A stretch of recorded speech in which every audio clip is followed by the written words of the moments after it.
destruye destruye el parénquima pulmonar, ¿no? Destrucción del parénquima quiere decir que simplemente ese patrón ya no va a estar. Está destruido sobre todo la parte del intersticio pulmonar. Entonces, cuando se destruye el parénquima pulmonar, pues va a formar una cavitación. Entonces, ahí se vienen las famosas cavernas, también están las bulas, que no es más que una cavitación, pero de una pared más fina. Los famosos neumatoceles producidos por infecciones, sobre todo de tipo neumónico. Y TB. TB tanto en su fase primaria como postprimaria y complicaciones de la TB. Entonces vamos a empezar. Patrón destructivo se origina por destrucción localizada del parénquima por una de las observaciones, una cavidad sin vasos. Es decir, en esta lesión no hay vasos sanguíneos, no hay nada en realidad. No hay intersticio pulmonar. Dentro de esta, en la bula, se escribe bulla, pero se pronuncia como bula. Bula, cavidad o caverna, y los neumatoceles, que son cavidades mucho más pequeñas. Vamos a ir escribiendo cada una de ellas. Los mecanismos patogénicos son varios mecanismos a través de los cuales pueden aparecer espacios aéreos anómalos en el pulmón. Puede ser por ruptura de la red de las fibras elásticas pulmonares, es decir, el intersticio, obviamente la pared de los alveolos, oclusión vascular o necrosis isquémica, es decir, cuando no hay irrigación a ese intersticio pulmonar y por lo tanto comienza a necrotizarse. Dilatación bronquial, los bronquios se dilatan, en este caso tenemos las bronquiectasias, ¿no? Que pueden ser múltiples, pueden ser bronquiectasias cilíndricas, quísticas, bronquiectasias cavitadas. Remodelación del parénquima pulmonar y multifactorial o desconocida. A veces también hay factores genéticos, como por ejemplo en el caso de esta enfermedad en la que hay déficit de la alfa-antitripsina 1, que conocida como fibrosis quística, que no solamente afecta al pulmón, sino también a otros órganos del cuerpo. Es un síndrome. El patrón destructivo con mayor frecuencia en los lóbulos superiores, bueno, eso depende del germen, también puede ser en los lóbulos inferiores, paredes delgadas o gruesas. Lo importante, y esto lo quiero subrayar, lo importante del patrón destructivo es visualizar la pared, porque la pared nos va a dar bastante información. No es igual un patrón destructivo de pared delgada que un patrón destructivo de pared gruesa. La pared, ¿qué nos indica? Mientras más grosor tenga la pared, más posibilidades de que eso tenga cronicidad, de ser sea un patrón destructivo crónico de larga data. Si es muy más delgada, más posibilidades de que eso sea de corto tiempo. Lo otro es es decir, si ese patrón destructivo es benigno o maligno. ¿Por qué es importante hacer esa distinción? Porque las neoplasias, hay algunos tipos de neoplasias que cavitan, cáncer de pulmón que cavita, que produce es tan severo, digamos, es muy agresivo ese cáncer de pulmón que produce una cavitación del parénquima pulmonar y la pared se va a encontrar engrosada. Mientras más gruesa es, más posibilidad de que sea maligno. Mientras más fina es, más posibilidades de que sea benigno. Las cavitaciones pueden ser únicas o múltiples, ¿no? Dependiendo del agente. Acá sí depende mucho del agente, si es una bacteria, si es un proceso congénito, en fin. Puede presentar bronquio o drenaje, es decir, algunas cavitaciones pueden drenarse hacia un bronquio, de acuerdo que los bronquios son más que conductos, entonces se abre ese contenido inflamatorio, se abre ese un bronquio y se drena, ¿no? En este caso lo conocemos como vómica, ¿no? Que es muy típico, por ejemplo, de los quistes hidatídicos. El primer ejemplo es la bula. ¿Qué es la bula? La bula no es más que un espacio aéreo por ruptura del intersticio del pulmón que mide más de 1 centímetro, habitualmente varios centímetros, claramente limitado por una pared delgada de no más de 1 milímetro de grosor. O sea, prácticamente una bula es una cavitación con una pared muy fina, que digamos así, como lo menciona la bibliografía, es como si estuviera hecho por la punta de un lápiz. En la radiografía y la tomografía, una bula aparece como una radiolucencia, o sea, es una radiolucidez. En tomografía sería una hipodensidad y en radiografía se una radiolucidez, una radiolucencia focal redondeada o un área de disminución de la atenuación. A menudo están presentes múltiples bulas. Las bulas, para que sean vistas en radiología, tienen que tener un tamaño más o menos considerable, más de 2 centímetros. De repente, bulas muy pequeñas no pueden ser definidas en una radiografía. En cambio, la tomografía sí tiene, porque recordemos que una bula es una radiolucidez, o sea, es negro.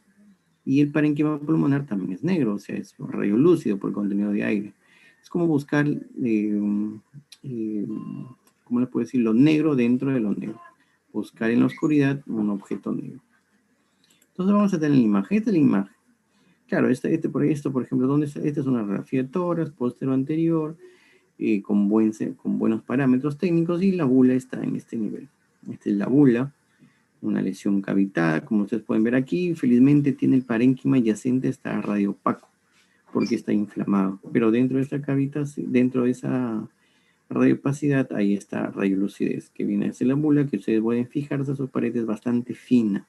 Esto indica que es una lesión benigna y que es una lesión reciente.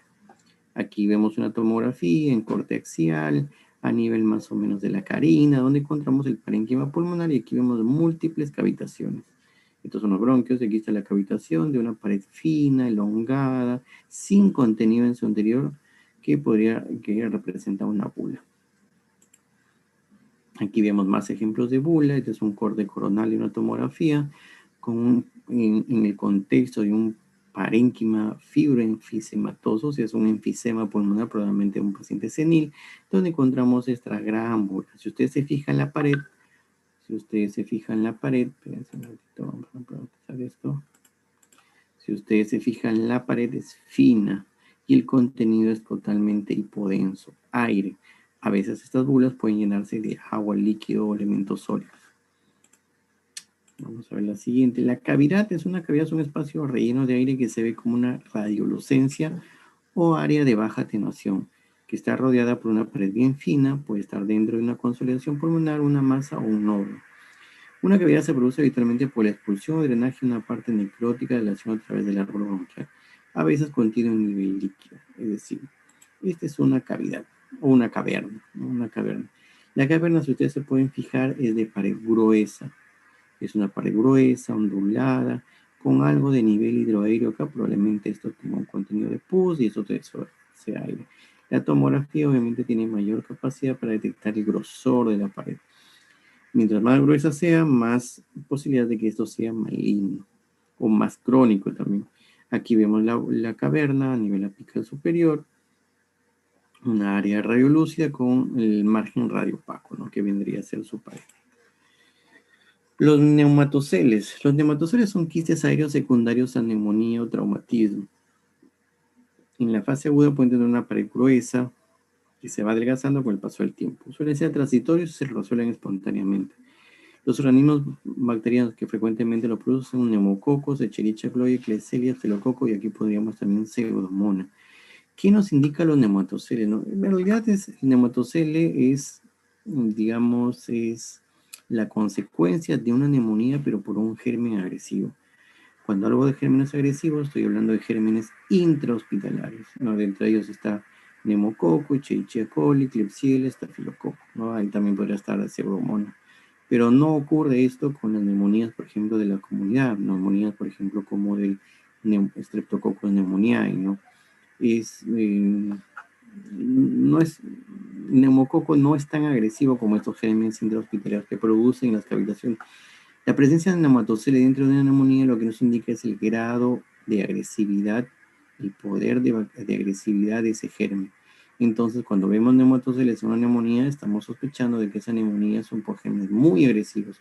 Por lo tanto, nuestra terapéutica antibiótica debe ser para gérmenes muy agresivos. Las neumonías polibacterianas o multimicrobianas también producen los famosos neumatoceles. Y como se ven, pueden ser pequeños. En este caso es una bula, una neumatocele grande, una cavidad grande. Normalmente inician, acá también en otro neumatocele, normalmente inician como pequeños foquitos quísticos, que finalmente es dependiendo del grado de agresividad, pues se van uniendo, se van coalesciendo y forman estas grandes cavidades. Pero a veces son pequeños focos nomás, foquitos quísticos. Dentro dentro del espectro de este patrón cavitario tenemos la TB, porque la TB forma las famosas cavernas, pero la TB estudiándolo en sí desde el punto de vista radiológico, pasa por varias fases antes de llegar a esa caverna. Entonces, vamos a estudiar esas fases y cómo se ven radiológicamente, desde el punto de vista de imágenes. La TB, ya saben ustedes, es una enfermedad contagiosa, curable, usualmente crónica, de presentación clínica variable, producida por el Mycobacterium tuberculosis, que puede causar incapacidad de vida o de por vida o la muerte. Síntomas: tos, esputo, dolor, fatiga, fiebre, dolor, pérdida de peso. Eso ya ustedes lo saben. Vamos a ver las imágenes. La TB, el espectro de las imágenes de la TB varía según se encontremos en una TB primaria y una TB postprimaria. ¿Qué quiere decir la TB primaria? ¿Qué quiere decir la TB postprimaria? La TB primaria quiere decir la primoinfección. ¿Qué es la primoinfección? Es cuando se infecta a un paciente por primera vez. ¿Y cómo es su espectro clínico radiológico? Simplemente es como una neumonía. Como cualquier otra neumonía, produce un consolidado, parcheado, a veces focalizado, difuso, que generalmente se va a nivel de las bases. Y la tuberculosis postprimaria, que es la TB ya que le da a un paciente, que ya sí, es como si se llamara una reinfección, o es en aquellos pacientes donde no ha habido una buena cura de la tuberculosis primaria y quedan algunos focos de Mycobacterium tuberculosis encapsulados. Pasa un tiempo, el paciente otra vez vuelve con la inmunodepresión y esta tuberculosis primaria vuelve a activarse. Entonces se convierte en una tuberculosis postprimaria. ¿Qué vamos a encontrar en la tuberculosis primaria? Estas son las manifestaciones radiológicas. Ganglios. ¿Ganglios dónde? En cualquier lado del cuerpo. Puede ser ganglios a nivel del mediastino, puede ser ganglios a nivel de las regiones axilares, puede ser ganglios a nivel axilares, puede ser ganglios a nivel del cuello. Es decir, la TB, cuando infecta cuando es una tuberculosis primaria, puede dar adenopatías. A veces son grandes conglomerados de adenopatías que suelen confundirse o se pueden confundir en algunos casos con un proceso linfoproliferativo.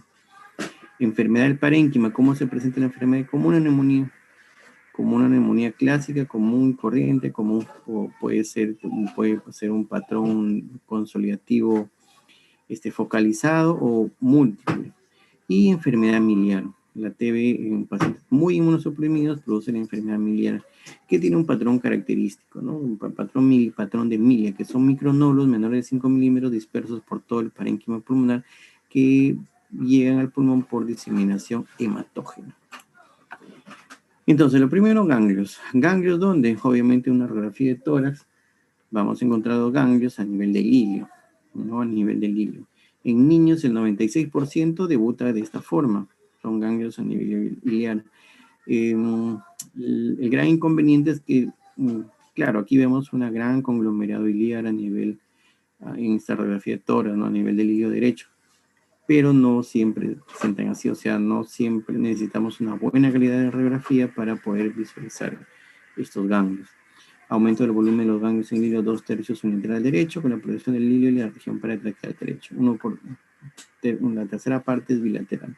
Puede ser unilateral, puede ser bilateral, en fin, lo importante es que hay presencia de ganglios. A veces no es tan fácil visualizar ganglios en una radiografía de tórax, pero cuando se presentan, o sea, cuando es un conglomerado ganglionar grande, pues sí puede visualizarse una radiografía de tórax, pero cuando queremos ver pequeños, la tomografía es el elemento diagnóstico.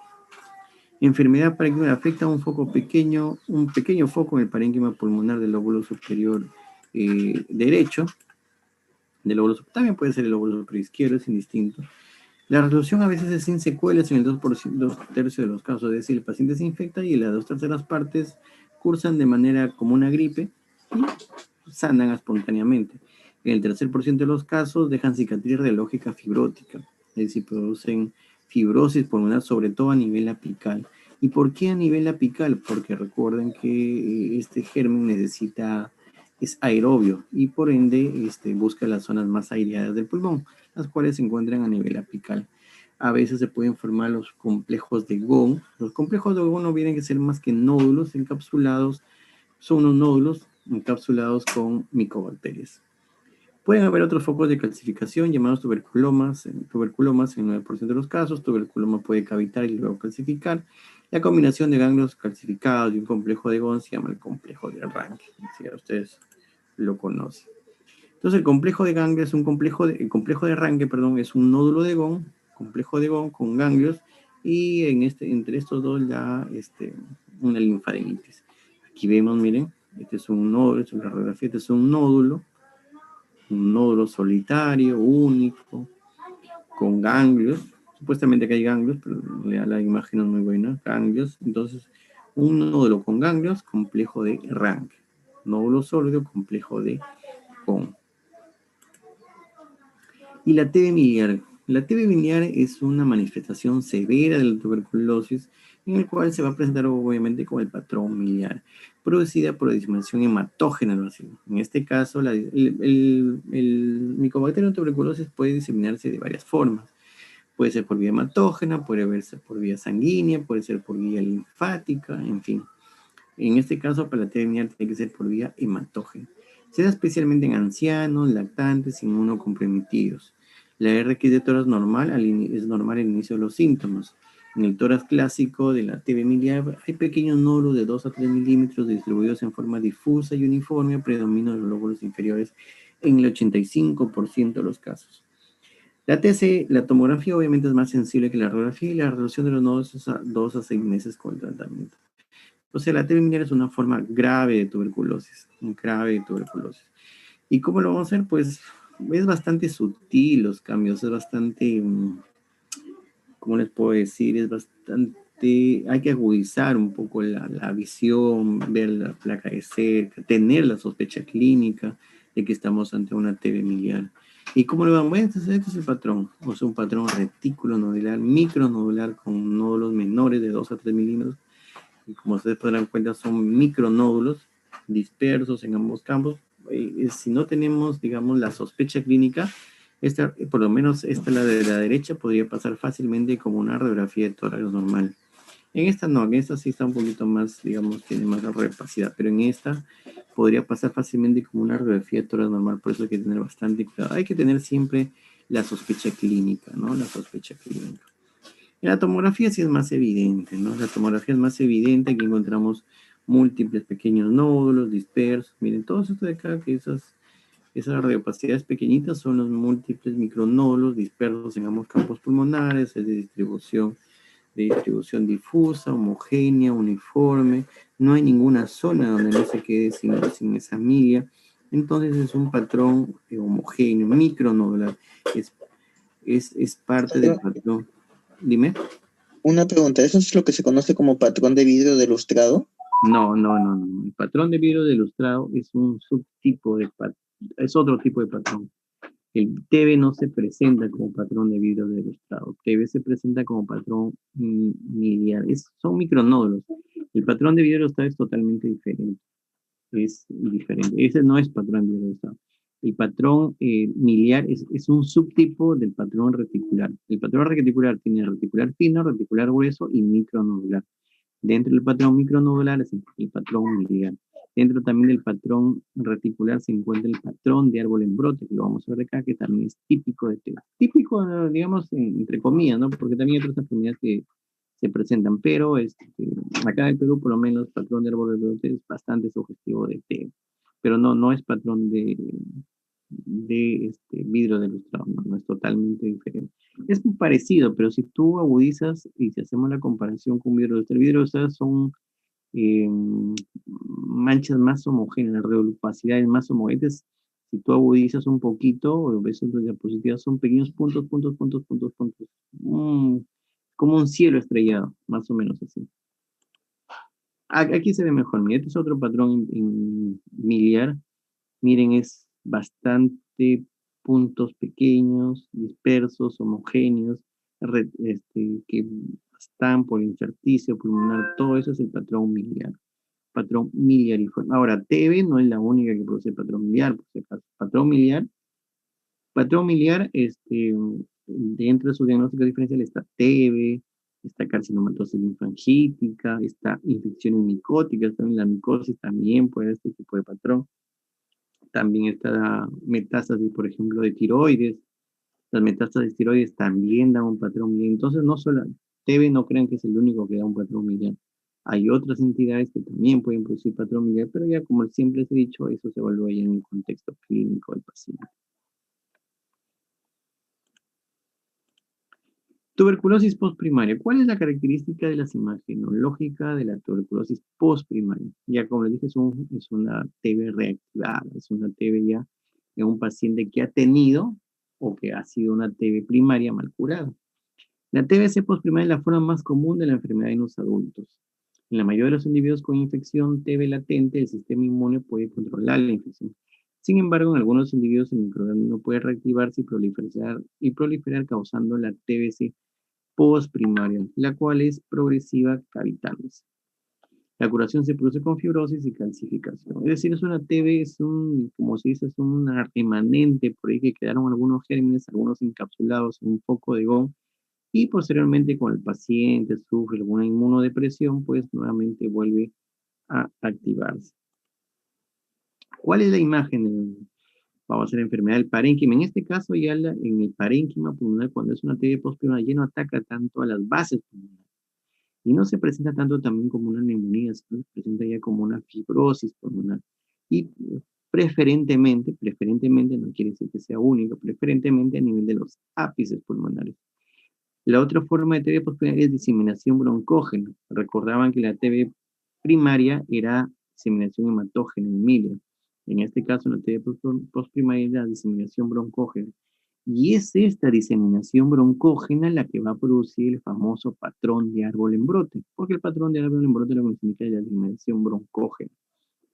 Otra de las características de la TB postprimaria es una tensión pleural. En esto se va a manifestar como un derrame pleural.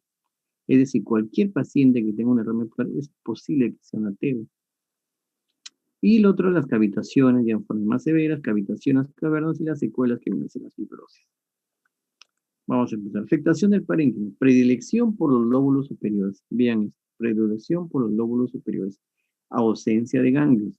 Como se darán cuenta, en la primaria había presencia de ganglios. En este caso, es una afectación de lóbulos superiores, pero sin ganglios, y propensión a la cavitación. O sea, son cavitaciones a nivel apical. Por eso acá en el Perú, cada vez que encontramos una caverna en los lóbulos superiores, sospechamos de TB como primera posibilidad siempre. Y casi pocas veces nos equivocamos.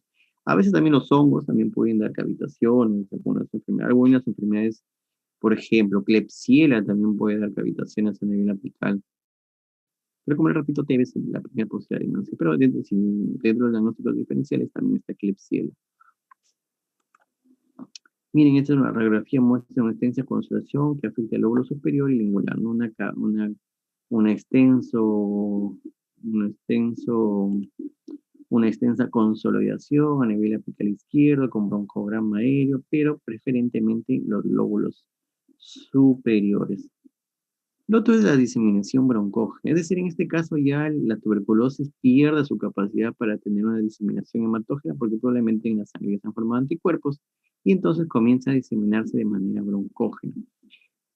¿Qué significa que de manera broncógena? Que obviamente, como su nombre dice, va a ir por los bronquios, va diseminándose por los bronquios, ocasionando patrones inflamatorios, como secuela de esos patrones inflamatorios va a haber estenosis bronquial, o que lleva a un colapso pulmonar, infección y a veces impactación mucoide.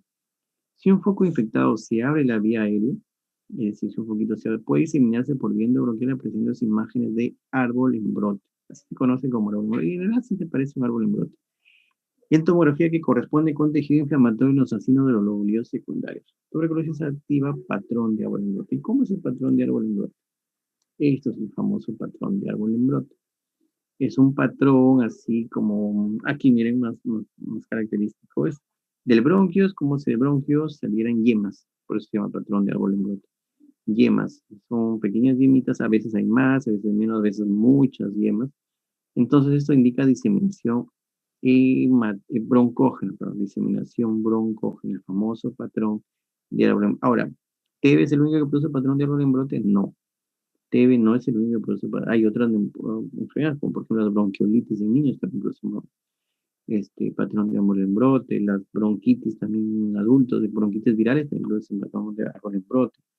pero generalmente son autolimitadas. En cambio, el TB, pues, ¿cuál es el cuadro de viralidad? Pues persiste con fiebre persistente, tos persistente, fiebre de origen desconocido, con patrón de árbol de brote, es altamente sugestivo, por ejemplo, de TB. Entonces, el patrón de árbol de brote nos hace sospechar, tiene una alta posibilidad de sospecha de tuberculosis. El otro es el derrame pleural. ¿Una tuberculosis puede debutar con un derrame pleural solo? Sí. De verdad, TB se puede presentar de varias formas. TB es como, por eso se conoce como la gran simuladora, porque puede afectar de múltiples formas a la persona, como un derrame, como ganglios, hay tuberculosis cutánea. TB se puede meter en cualquier lado. Derrame pleural, por ejemplo, se puede en tórax, puede debutar, es un paciente joven, solamente que debuta con derrame pleural, le haces el estudio del líquido pleural y sale con signos inflamatorios para TB. Debuta generalmente con derrame pleural, son pequeñas y asociadas a enfermedad parenquimal, los derrames son típicamente aceptados. TB tiene como es muy agresivo, produce septos, o sea, produce como una especie de fibrosis dentro de la pleura y permanece hasta muchos años que no varían. A veces es la única manifestación de la TB, se manifiesta 3 a 7 meses después de la exposición inicial. El derrame unilateral puede haber engrosamiento y calcificaciones pleurales posteriores conocidos como paquipleuritis. Entonces ponemos acá, podemos ver, miren, este es una radiografía tórax con el receso costofrénico izquierdo obturado, que es la típica forma de la curva de Amancio, que esto es un derrame. ¿Podemos decir con la radiografía que esto es una TB? No. Obviamente es evidentísimo que es un derrame. La tomografía, vemos la imagen de tomografía de tórax en corte axial a nivel del parénquima del corazón, en el cual encontramos el parénquima pulmonar oscuro y vemos este gran derrame. Un derrame líquido denso probablemente nos ayude en algo la medición de la densidad de unidades Hounsfield del derrame. Generalmente los derrames trasudados generalmente tienen de 0 a 10 UH. En cambio, los exudados, que es donde se presenta TB, generalmente van de 20 a 25 UH. O sea, es más denso, más proteico. Entonces seguimos, a ver. Luego vemos, luego están las cavitaciones, ¿no? Las cavitaciones. Las cavitaciones que no vienen a ser más que la lesión característica de la TB, las famosas cavernas.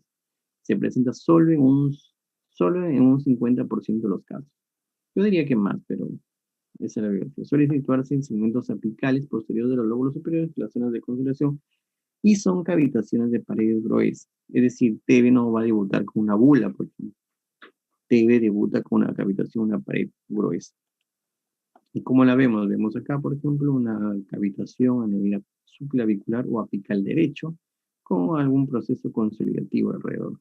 En la tomografía, obviamente es más evidente, vemos la pared, en este caso está un poquito engrosado a nivel del borde inferior, y asociado a patrón de... Miren, esta es una caverna con patrón de árbol en brote periférico. Estas son las famosas cavernas. Aquí vemos otras cavernas, miren, ambas a nivel apical superior bilateral, con engrosamiento de la pared, eso es lo típico, engrosamiento de la pared, que nos indica un poder agresivo y un poder de cronicidad. Todo lo demás que ven, estos puntitos, son patrón de árbol en brote. Ahora, ¿qué es lo que puede ocurrir en estas cavidades? Estas cavidades obviamente pueden, como están conectadas siempre con pequeños bronquios, el problema es que estas cavitaciones pueden infectarse de un hongo. Y ahí vienen a conseguir los famosos micetomas. ¿Qué es un micetoma? No es más que la ocupación de esa cavidad que inicialmente tuvo aire para posteriormente infectarse con un hongo. Y ese hongo se conoce como micetoma o el aspergillus o el aspergilloma también. No es más que la formación de una bola de hongos dentro de esta caverna. A veces, por ejemplo, si esta caverna se llena de pus, sería un absceso. En este caso se ha llenado de una formación sólida, una bola de hongos, como se dice, y tiene una característica que es el signo de la media luna. Este signo se considera a menudo como que debe ser una colonización por aspergillus en cavidades preexistentes, ¿no? Es el aspergiloma. Y esto es lo que vamos a ver. Vemos una cavidad, la caverna, en este caso de pared fina, y en el centro vemos esta bola de hongos, ¿no? Con la luna, el signo de la media luna, que es el signo del aire creciente. Aquí vemos, mire, esta es una cavitación en la cual esta cavitación ya no está vacía, sino está ocupada por un conglomerado de hongos en su interior. Y estas son las complicaciones de TBC pulmonar, compromiso inicial, velar, pleural, pulas cavernosas, neumotoras, bronquiolitis, estratos fibróticos. Miren, esta es la fibrosis de una TB secundaria, fibrosis apical bilateral, secuelar atero. Otros signos de fibrosis apical bilateral, más signos fibróticos apicales, con paquipleuritis y signos de sobreinfección agregada. ¿Listo, chicos? ¿Alguna pregunta acá? ¿Con TV? ¿Algo?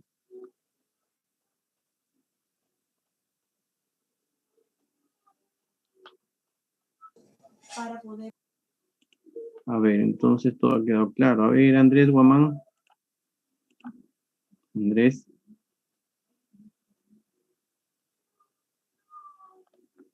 Ahí está. A ver. Claro, Cristian Ballena. Doctor, una pregunta. Dime.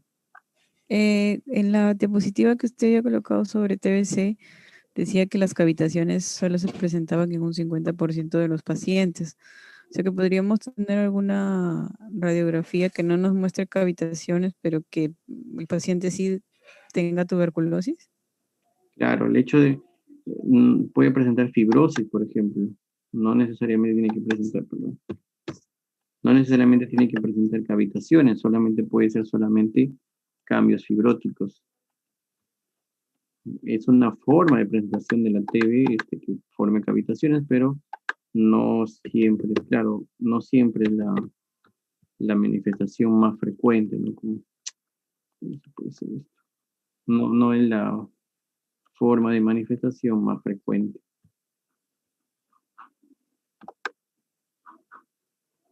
A ver, vamos a seguir preguntando. Cristian Ballena. Dígame, doctor. Dime, ¿cuáles son las manifestaciones radiológicas de la TB primaria? Tenemos la linfadenopatía, me parece. Estaba la TB miliar también y la enfermedad parenquimatosa.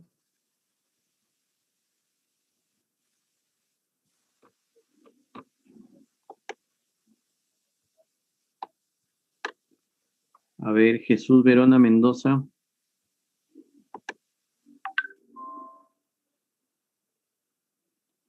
Jesús Verona.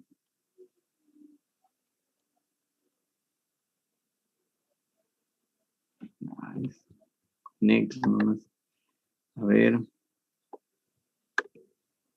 Luis Alberto Mundaca Zúñiga.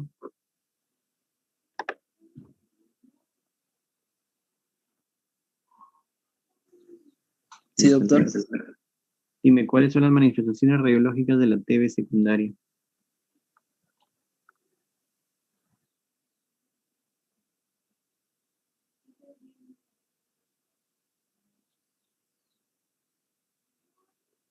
¿Nódulos? Nódulos, ni siquiera hemos hablado de nódulos. A ver, Rovira Chavarri.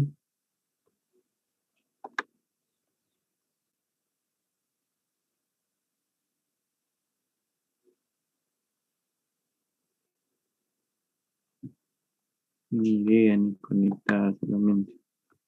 A ver, Robert Tarrillo.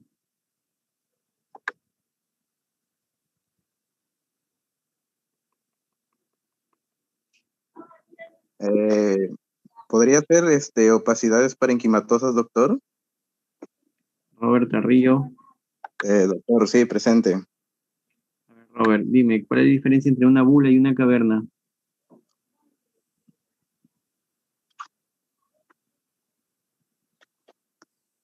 ¿El grosor? ¿Cuánto es el grosor en una bula?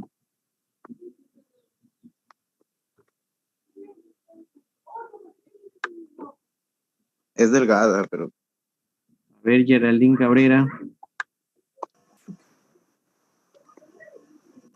Sí, doctor, dígame. Geraldine, la presencia de ganglios ¿Es una TB primaria o secundaria? Sería secundaria, se podría asociar a tal vez a metástasis. En la secundaria encuentras ganglios. Primaria. Primaria, chicos, primaria. A ver, Ángelo Álvarez Ventura. Ángelo Álvarez Ventura. Ángelo Álvarez Ventura a la 1. Ángelo Álvarez Ventura a las 2.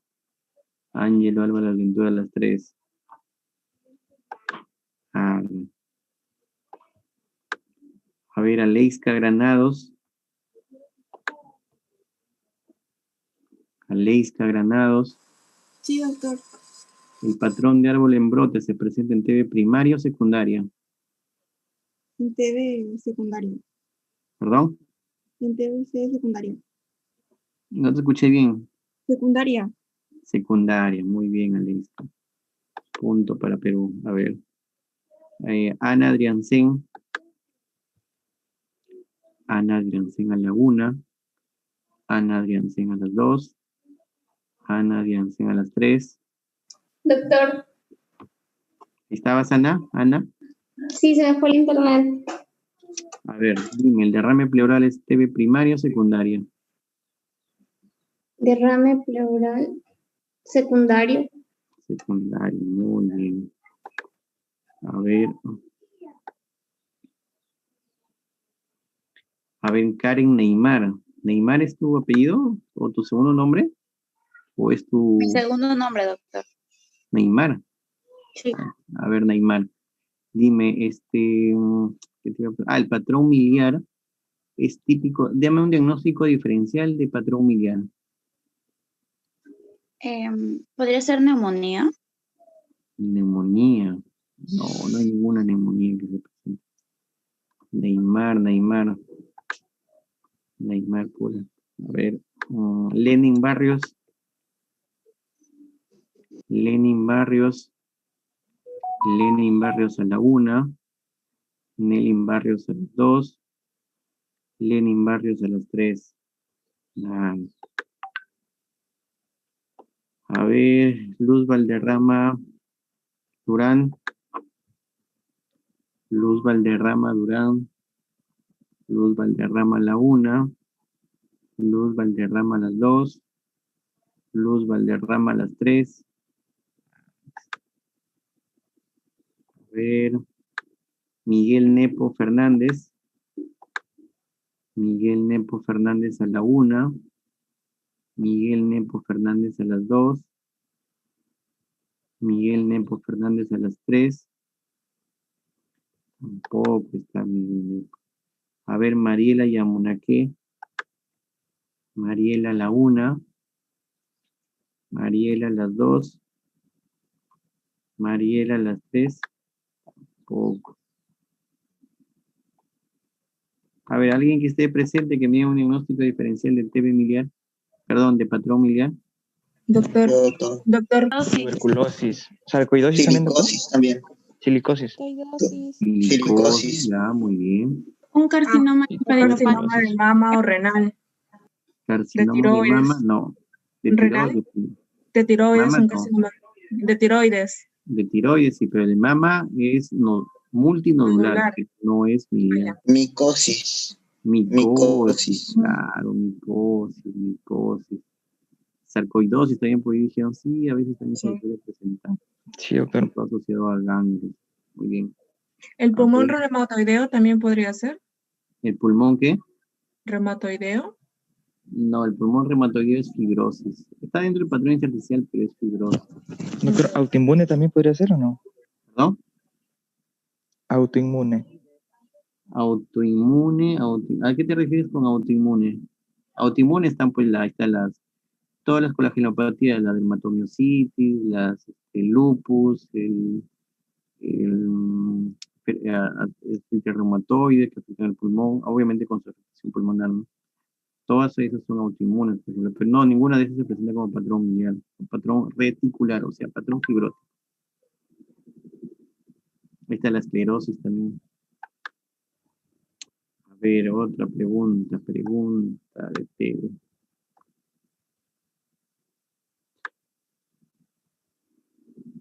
Brian Sarmiento. Brian Sarmiento. Brian Sarmiento a la 1. Brian Sarmiento a las 2.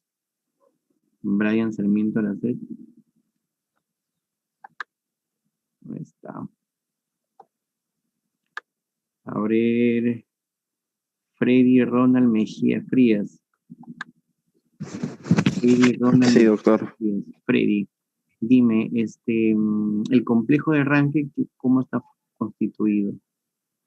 ¿Cómo? El complejo de arranque, ¿cómo está constituido? Lo acabamos de ver.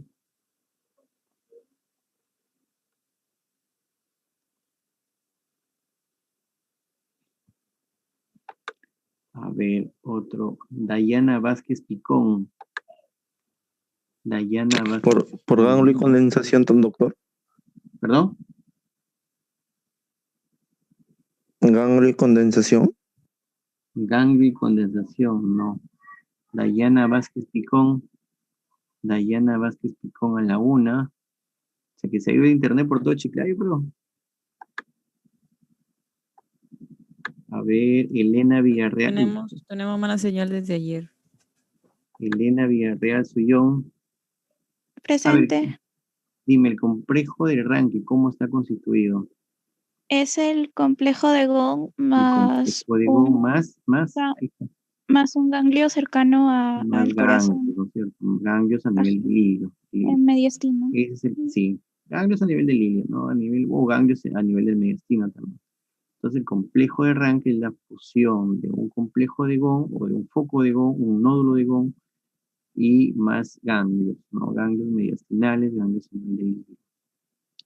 Muy bien, chicos, ¿segunda pregunta? ¿Algo que no se haya quedado claro? Listo, entonces nos estamos... Doctor, Dime. ¿cómo puedo diferenciar un hematocele de una bula? Ya. Generalmente los nematoceles son... No está la imagen, pero vamos a buscar en internet. Los nematoceles generalmente son pequeños, o sea, son pequeñas cavitaciones, tipo así como racimo de uvas. La que vimos en la imagen, lo que pasa es que la que vimos en la imagen es más grande porque tienden a coalescer, o sea, ya se unen y se forma ¿cómo se llama? Como una bula. Primero, en su inicio son pequeñitos, son neumatoceles pequeñitos, como racimos de uvas. Luego sus van coalesciendo, agrupándose y se forman ya una bula. Esa es la única. Y después, y el neumatocele... ¿Puede ser por la pared? También en la pared. La pared en los dos... De la bola es delgada y de la Claro. neumatocele es gruesa, pero creo que con el tiempo se va adelgazando. No, es al revés, es delgada, con el tiempo se va engrosando. Esa es la diferencia entre un hematocele y el hematocele es propio de neumonías. Mientras que las bulas generalmente pueden ser congénitas también. Hay bulas niños que nacen con bulas congénitas. Es más, cualquiera de nosotros puede tener una bula. Doctor. Si es un estudio. Y se revienta y se producen los famosos neumotórax espontáneos. Doctor, pero en las diapos del neumatocele dice que la pared gruesa es agudo y pared fina es crónico. Claro, cuando se hace crónico ya se va ¿No engrosando. es al revés? No, se hace fina cuando pasa el tiempo. Todas aparecen como finas. En medida que se van infectando, ya se producen a engrosar. No se va engrosando con el tiempo. Esa es la diferencia entre neumatoceles y las bulas. Generalmente es el origen. El origen de neumatoceles generalmente es de tipo neumónico. Entonces que las bulas pueden ser congénitas. Como les digo, hay personas que tienen bulas. Las bulas también pueden ser secundarias a procesos con un paciente es fumador. Mientras más esas bulas generalmente en el caso de los niños o alguna persona puede tener una bula y se revienta y produce el neumotórax espontáneo. Muy bien, buena pregunta. ¿Alguien más? ¿Otra pregunta?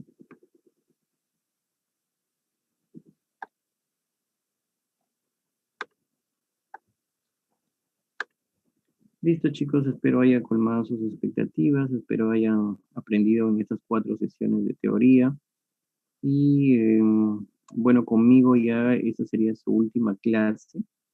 Espero haberlos aportado y ayudado en su quehacer médico, información en la cual ustedes se encuentran actualmente. Y la próxima semana ya entraría la doctora Flores a dar su clase. Por mi parte, en cuanto a teorías, ya sería aquí la última. No tengo muy claro de dónde vamos a sacar las preguntas, para si les van a dar de Lima o nosotros hasta ahora no me han pedido preguntas para su pasito de su evaluación formativa de mañana. De ser así el caso, yo voy a fijar todo lo que está en las diapositivas ahí, en su aula, para no cansarlos mucho y no, vean las diapositivas, de ahí voy a sacar las preguntas. Ya lo más saltante, lo más puntual. Son 10 preguntas nada más de las diapositivas. No he visto si tienen, a ver, me parece que también tienen algunas lecturas.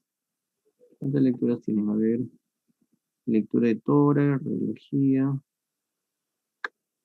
a ver, patrones radiológicos.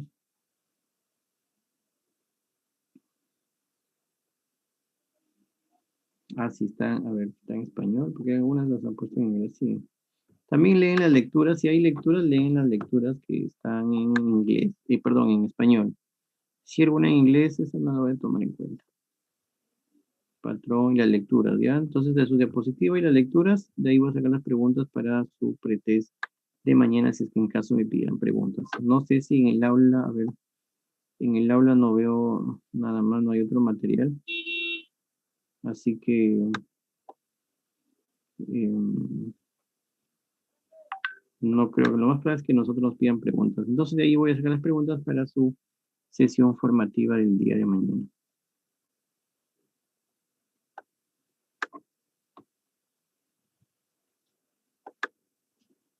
Listo, chicos, eso sería todo.